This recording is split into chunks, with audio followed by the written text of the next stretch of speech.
நட்சத்திரங்களுடைய சொந்த வாழ்க்கையில் நடக்கிற சுகமான விஷயங்கள் ரொம்பவே அதிகமா இருக்கிறது. அப்படி ஒரு சுகமான விஷயம்தான் இந்த நடிகை லீனா சந்தவார்க பத்தியது. இந்த நடிகை 70s 80ஸ்கள்ல பாலிவுட்டில் உச்ச நட்சத்திரமாக வலம் வந்தவங்க தான் இந்த லீனா சந்தவார்கர். கர்நாடகாவில் ராணுவ வீரர் குடும்பத்தில் பிறந்தவங்க தான் லீனா.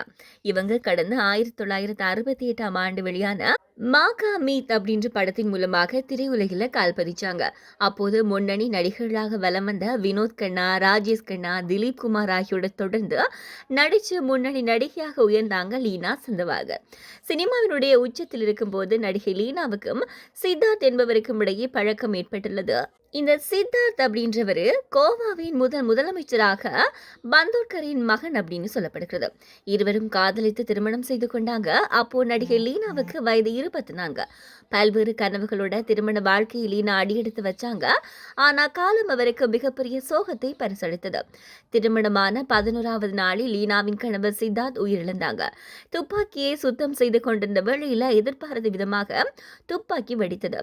இதில் சித்தார்த் சம்பவ இடத்திலே உயிரிழந்தாங்க. லீனாவும் தன்னுடைய தாய் வீட்டுக்கு திரும்பினாங்க.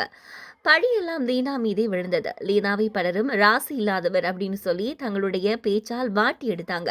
இதுக்கு பிறகு மீண்டும் சினிமாவுக்கு திரும்பினாங்க நடிகை லீனா. ஆனா அவர் நடிப்பில் வெளிவந்த பைராக் அப்படின்ற திரைப்படம் மிகப்பெரிய தோல்வி அடைந்தது. அந்த சமயத்தில் நடிகை லீனாவுக்கும் நடிகர் கிஷோர் குமாருக்கும் பழக்கம் ஏற்பட்டது. நடிகர் கிஷோர் குமார் லீனாவை விட 20 வயது மூத்தவர் ஆவார். 3 முறை அவருக்கு விவாகரத்தும் ஆகியிருக்கிறது. இதனால் இந்த திருமணத்துக்கு அவரது வீட்டார் எதிர்ப்பு தெரிவிச்சாங்க. இருப்பினும் இருவரும் திருமணம் செய்து கொண்டாங்க. கிஷோரை திருமணம் செய்து 7 ஆண்டுகள்ல கிஷோரும் இறந்து விட்டாங்க அப்படின்றதும் குறிப்பிடத்தக்கது. தமிழ் சினிமாவில் மக்களால் மறக்கவே முடியாத ஒரு காமெடி நடிகர் அப்படின்னா அது மயில்சாமி தான். நடிகர்கள் ரசிக்கும் வண்ணம் காமெடி படங்கள் நடித்து பிரபலமானவங்க எப்போதும் ஒரு விஷயத்த தவறாம கடைபிடிச்சு வந்தாங்க. அதாவது மற்றவர்களுக்கு தன்னிடம் இல்லை அப்படின்னு சொன்னாலும் எப்படியாவது பணம் தயார் செய்து அவங்களுக்கு உதவி செய்யறதுக்கு கொடுப்பாங்க. தனது வீட்டு பக்கத்தில் இருக்கிற அனைவருக்கும் விசேஷ நாட்கள் அப்படின்னா உணவு கொடுப்பாங்க. இவங்க கடந்த 2023ஆம் ஆண்டு பிப்ரவரி மாதம் திடீர்னு உடல்நலக்குறைவால உயிரிழந்தாங்க. அவரோட இறப்புக்கு பிறகும் அவரது மகன்கள் யுவன் மற்றும் அன்பு தனது அப்பா கடைபிடித்த விஷயத்த விடாமல் மற்றவங்களுக்கு உதவி வராங்க. மயில்சாமியினுடைய இறப்புக்கு பிறகு அவரது மகன் யுவன் மயில்சாமி சின்னத்திரையில என்ட்ரி கொடுத்தாங்க. விஜய் டிவியில ஒளிபரப்பான தங்கமகள் சீரியல்ல ஹீரோவாக நடிச்சு வந்தவங்க இப்போது சுட்டும்படி சுடரை அப்படின்ற சீரியல்ல நடிச்சு வராங்க. தற்போது யுவன் மயில்சாமியின் சகோதரரும் சின்னத்திரையில் என்ட்ரி ஆகுறாங்க. அவங்க விஜய் டிவியில் ஒளிபரப்பாக போகும் காதல் காதல் காதல் அப்படின்ற தொடர்ல 2ஆம் காதல் கதையில நாயகனாக நடிக்கிறாங்க. இந்தி தொலைக்காட்சியில தொடர்கள்ல நடிச்சு ரசிகர்களிடம் மனதில் இடம் பிடிச்ச நடிகை தான் சஞ்சிதா உகாலே. இவங்க தற்கொலை செய்து கொண்ட சம்பவம் பெரும் அதிர்ச்சி ஏற்படுத்தி இருக்கிறது.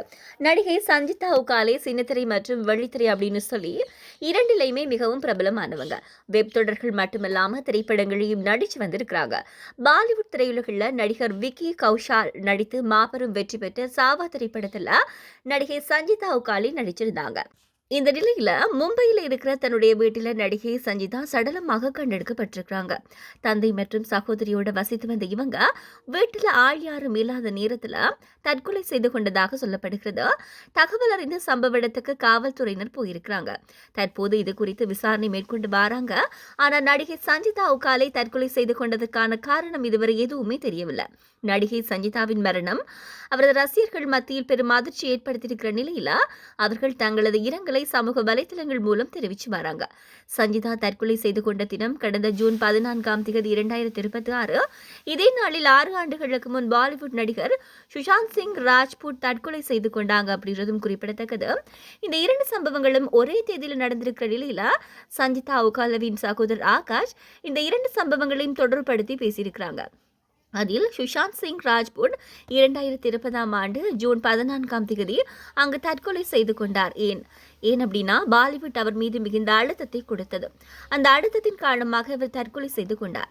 அதே போல்தான் நேற்று என் சகோதரியும் இதே காரணத்துக்காக தற்கொலை செய்து கொண்டார் அப்படின்னு சொல்லியிருக்கிறாங்க. விஜய் முதலமைச்சராக பதவியேற்ற பிறகு பல சினிமா நட்சத்திரங்களை நேரில் அவரை சந்தித்து வராங்க. தற்போது நடிகை சிம்ரன் அவரது கணவர் மற்றும் மகன்களை உடன் அழைத்துக் கொண்டு சிஎம் விஜயை சந்திக்க சென்றிருக்கிறாங்க. விஜயோடு எடுத்த போட்டோக்களை பகிர்ந்திருக்கும் சிம்ரன் அவருடன் ஒன்றாக நடித்து பல ஆண்டுகளுக்கு பிறகு அவரை சந்தித்தது மகிழ்ச்சி. அவர் கொஞ்சம் கொஞ்சமும் மாறாமல் தற்போதும் அதே போலத்தான் இருக்கிறார். நம் மாநிலத்தின் வளர்ச்சிக்காக அவரது பேரார்வம் மற்றும் தெளிவான தொலைநோக்கு பார்வை சிறப்பாகவே இருக்கிறது. அவருக்கு என்னுடைய வாழ்த்துக்கள் அப்படின்னு சொல்லி சிம்ரன் கூறியிருக்கிறாங்க. நடிகர் ராஷ்மிகா மந்தனா தென்னிந்திய சினிமாவை தாண்டி தற்போது ஹிந்தியிலும் முன்னணி நடிகையால வலம் வராங்க. அவருக்கு மிகப்பெரிய ரசிகர் கூட்டமே இருக்கிறது அப்படின்றது சொல்லித்தான் தெரியணும் அப்படின்றது இல்ல. அடுத்த பல முக்கிய படங்களை அவங்க கைவசம் வச்சும் இருக்கிறாங்க. சமீபத்தில் ராஷ்மிகா அவரது கணவர் நடிகர் விஜய் தேவகொண்டாவோட இணைந்து மாணவர்களுக்கு ஸ்காலர்ஷிப் வழங்கும் நிகழ்ச்சி நடைபெற்றது. அதில் பேசிய ராஷ்மிகா, நான் இன்று உங்கள் முன் ராஷ்மிகா மந்தனா தேவகொண்டாவாக நின்று பேசுகிறேன். உணர்வுபூர்வமாக இருக்கிறது அப்படின்னு சொல்லி தெரிவிச்சாங்க. மேலும் எக்ஸ் தளத்தில் பதிவிடும் போது ராஷ்மிகா மந்தனா தேவகொண்டா அப்படின்னு பதிவிட்டு இருக்கிறாங்க. இருந்தாலுமே அவங்க ப்ரொஃபைல் பேரை இன்னுமே மாத்தாம தான் வச்சிருக்கிறாங்க அப்படின்னு சொல்லி ரசிகர்கள், நெட்டிசன்கள் எல்லாம் கருத்து தெரிவிச்சு வராங்க.